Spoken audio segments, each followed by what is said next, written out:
warahmatullahi wabarakatuh. Perkenalkan, nama saya Warnadi Julianto, NPM saya 18106310 171. Saya dari PJKR 4A. Saya di sini saya akan menjelaskan tentang bab 7 tentang tuas. Tuas adalah gerakan-gerakan badan yang dihasilkan melalui sistem pengungkit tulang yang bekerja sebagai pengungkit yang digerakkan oleh gaya yang dihasilkan oleh kontraksi otot. Di dalam aktivitas olahraga, prinsip pengungkit berlaku juga sebagai benda luar dan luar badan.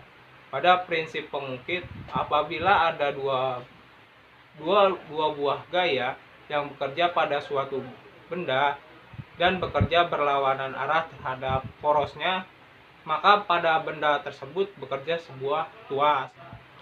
Dengan kata lain, tuas ialah suatu mekanisme penggerakan pada sebuah benda berupa dua momentum yang bekerja berlawanan terhadap porosnya.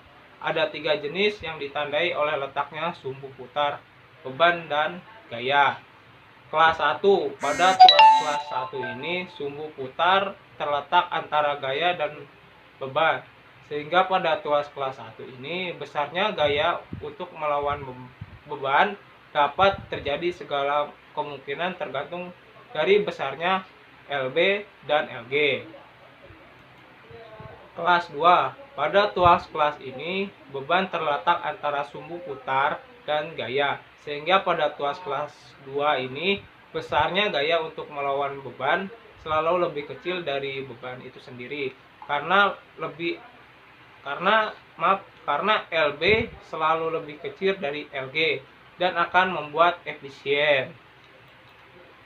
Kelas 3. Pada tuas kelas 3 ini, gaya terletak antara sumbu putar dan beban. Sehingga pada tuas kelas 3 ini, besarnya gaya untuk melawan beban selalu lebih besar dari beban. Jadi tuas kelas 3 ini selalu tidak efisien karena LB selalu lebih besar dari LG. Contohnya yaitu pada cabur atletik lompat jauh, yaitu pada gerakan awalan lompat dan pendaratan.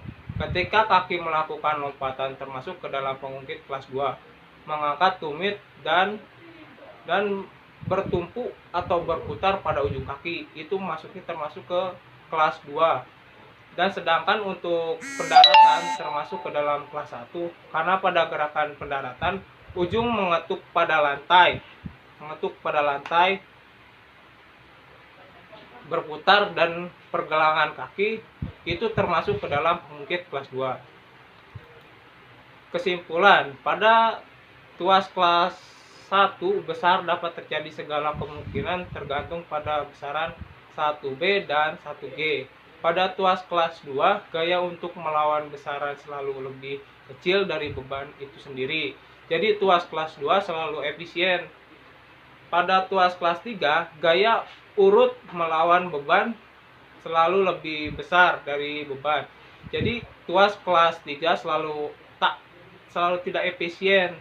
Pada tuas kelas 3 walaupun tidak efisien, tetapi ruang geraknya besar, kecepatan geraknya besar juga. Beban atau tahanan. Beban terdapat pada mekanisme tuas berupa gaya yang selalu arahnya ke bawah. Sebenarnya kekuatan yang kita gerakan tidak selalu melawan beban, tetapi bisa juga berupa tahanan efisien yang arahnya bisa segala arah. Oke, terima kasih. Mungkin itu saja yang bisa saya sampaikan. Wabillahi taufiq wal hidayah. Wassalamualaikum warahmatullahi wabarakatuh.